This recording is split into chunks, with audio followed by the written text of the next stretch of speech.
You're watching HGTV, Home and Garden Television, an Alliance Atlantis network.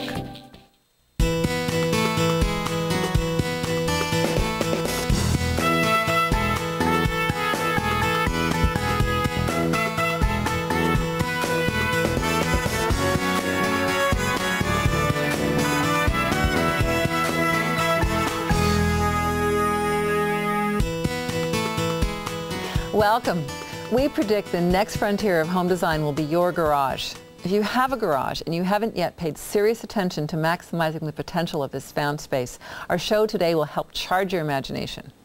First up is Daniel Marentic. He wrote to House and Home magazine to tell us about the loft he created for himself in his sister's garage.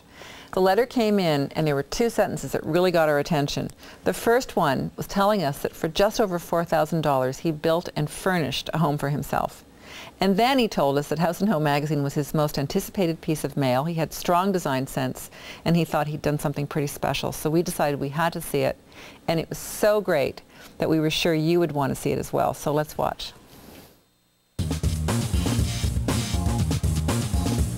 I am 6 feet tall. It's about 200 square feet, but not all of it is headroom. Right now we're in my sister's garage. It's my home. This is where I live.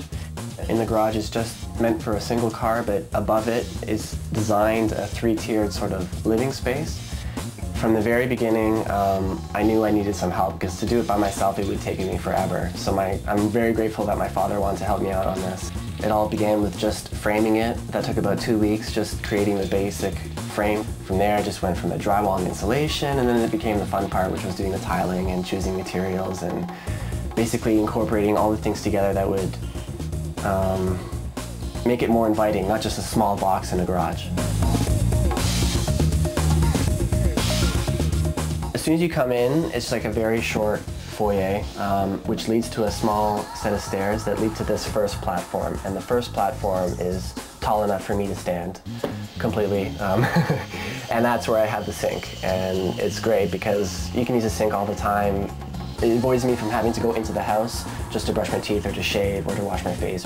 On the second level is sort of like a work area where I have my desk and I have a closet and I can change here, and it's the biggest space for me to sort of turn around and do whatever I need to do. The top floor is where I have my bed, and I also have a TV up there, so it's sort of like a family room. A lot of people think, wow, what an inconvenience having to climb a ladder to go up to your bed and back down again, but you get used to it after a while.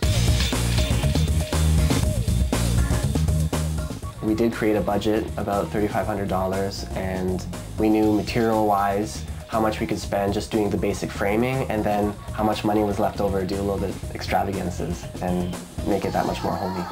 I knew House and Home, they often emphasize, no matter how cheap you do any sort of project, you should always dish out on something slightly expensive just to give the whole room a more chic look, more posh look. I wanted to do little touches that I really like the sink. You know, I love that sink, and I ended up getting it on sale, which was great.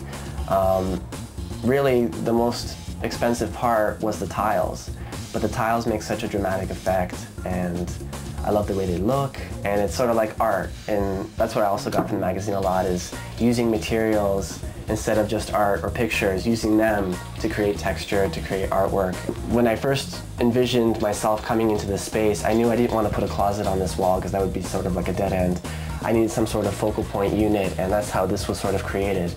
And in it, it sort of houses a lot of items.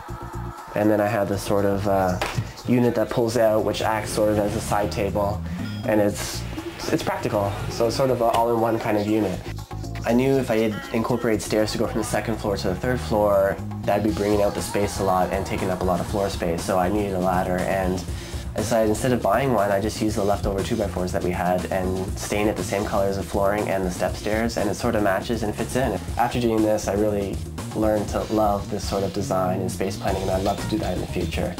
I still come home every day and I just look around and think, wow, this is so cool, it's my own space. I made it, I designed it, it's quite cool.